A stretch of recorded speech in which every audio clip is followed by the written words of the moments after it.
Welcome to Western New York Tonight. I'm your host, Tammy Lee Demler, and if you're just joining us, we have Todd Sheridan on telling us about his motivational story, his life-changing story, really.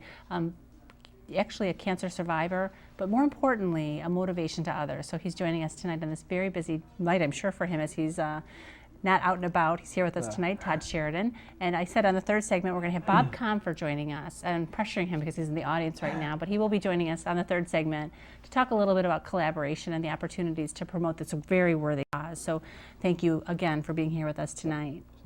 When we went to break, we were talking hugely about your inspirational story of how you got the journey to where you are today, and how grateful and thankful for you are for your family and the support that you did have. Talked a little bit also about the people that you also recovered with, and the fact that everybody had a little bit of a different take on that journey. Did anybody stick out in your mind specifically when you think about that? Yeah, I think the one person that definitely stuck out in my mind that actually is the inspiration for Sage for Cure is, it's kind of a long story, I'll make it quick, but Don't make it quick. I love this story.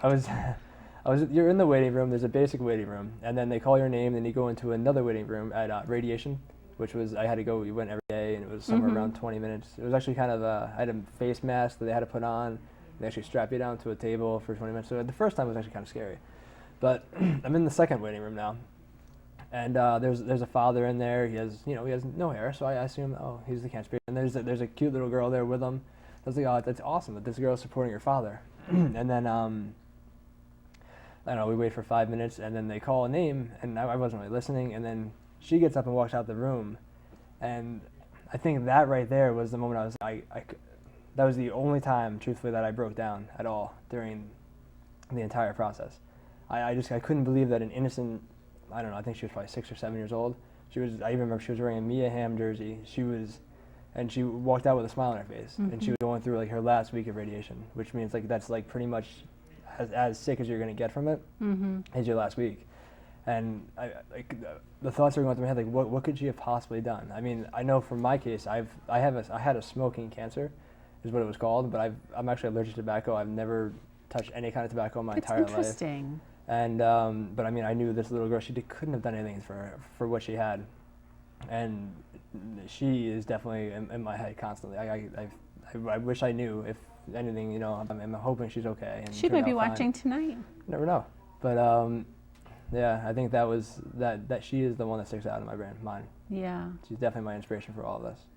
And likewise, I'm sure you have inspired others without your even knowing it. So, in your upbeat, totally optimistic attitude is really, I'm sure, probably what made you get to this point. What made it easy for me, I think. Yeah, and certainly if you could share that with others so that they could share that same feeling of hope, because many people, I would assume, feel just hopeless. You get this word of almost insurmountable bad news. Yeah. I mean, I think we all feel like, well, what if that happened to us? What would we do? But here you are, certainly not only alive to tell about it, but you're able to inspire others. So that's just the most perfect blend of opportunity to be able to do that.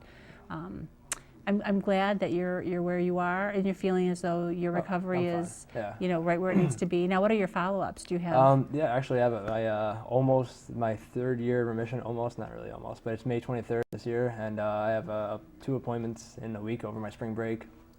I go for a PET scan, which is basically a 45-minute MRI, and then from there you get the results back and find out how everything goes. What are we seeing there? That's sort of a nice action shot of what you're doing. Rich has up on the screen. Tell us what we see there. Well, just a normal game. I think we're playing another SUNYAC team, and well, I'm hoping I make the save in this picture. That's pretty much what I'm doing. We'll say it is. Yeah, we'll go with that. Now, this is a live shot, or action shot, rather. Now, who are you playing here? I think we're actually playing Oswego. At this time, they were ranked one of the top couple teams in the country. They're normally they're the team you always want to beat. And I remember earlier on, like last year, we actually had like a 1-goal game with them. It was a couple close games. So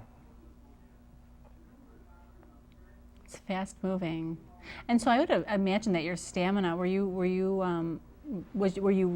weak? Yeah, I lost 40 pounds in 2 weeks. Okay. Actually. So how were you able to even do this? Did you have to do a massive training, a retraining to get back into? I mean, that's pretty incredible.